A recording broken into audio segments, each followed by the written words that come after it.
من خير بلادي بطعم ولادي، شعار أصبح حقيقة واقعة أكثر من أي وقت مضى في حياة الفلسطينيين، وتحول إلى عنوان لحدث فريد هو صناعة أكبر صحن تبولة في العالم على أمل قبوله في موسوعة جينيس للأرقام القياسية. الفكرة قامت عليها إحدى المطاعم المحلية ونفذت بأيدي مجموعة طهاة غالبيتهم من الأسرى المحررين الذين يستعدون للانطلاق إلى سوق العمل.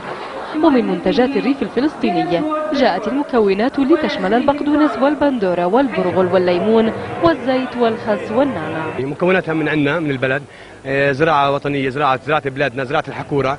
مش رايحين واخترنا التبولة يعني لا رخص الثمن أول شيء، احنا بظروف صعبة أول شيء وظروف اقتصادية يعني كثير قاسية.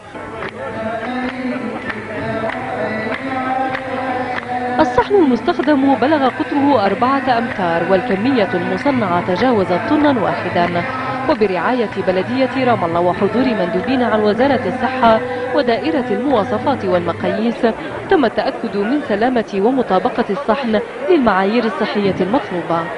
كانت مخرجاتنا انه هذه الابعاد وهذه الاوزان هي قد فاقت حسب المعلومات الوارده للاخوه هنا والمراقبين والمتابعين للارقام السابقه، انها فاقت الارقام الموجوده سابقا.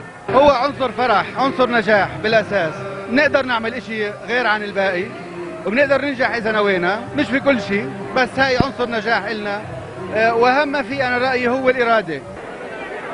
الحدث تحول إلى مهرجان محلي يؤمل أن يحمل صحن التبولة إلى العالم ويوثقه كمنتج اشتهرت به بلاد الشام ومنها فلسطين، ويدخل البهجة إلى قلوب الكثيرين رغم الواقع المليء بالمعاناة والألم. كيف التبولة؟ من أروع التبولة اللي أكلتها في العالم، لأنه فيها كل شيء من فلسطين، فلسطين الحصار، فلسطين كسر الحصار، فلسطين رسالة للعالم اليوم أن الإنسان لا يموت من الجوع بل من الذل والخنوع. وبدخول الصحن كتاب جينيس يتطلع الفلسطينيون لتثبيت هوية واحد من الصحون العربية باسم أصحابها في وقت تعرضت فيه بعض الأكلات العربية كالحمص والفلافل للسرقة وجهرت باسم الاحتلال في أكثر من مكان. قد يحجب الحصار الأموال والسلع المستوردة، لكن ثمة نافذة دائما تعتمد على خيرات الأرض الفلسطينية، وصحيح هناك احتلال وقتل يومي وحصار وأزمات داخلية، لكن ثمة مجال أيضا للإبداع. شيرين أبو عقل، الجزيرة، رام الله المحتلة.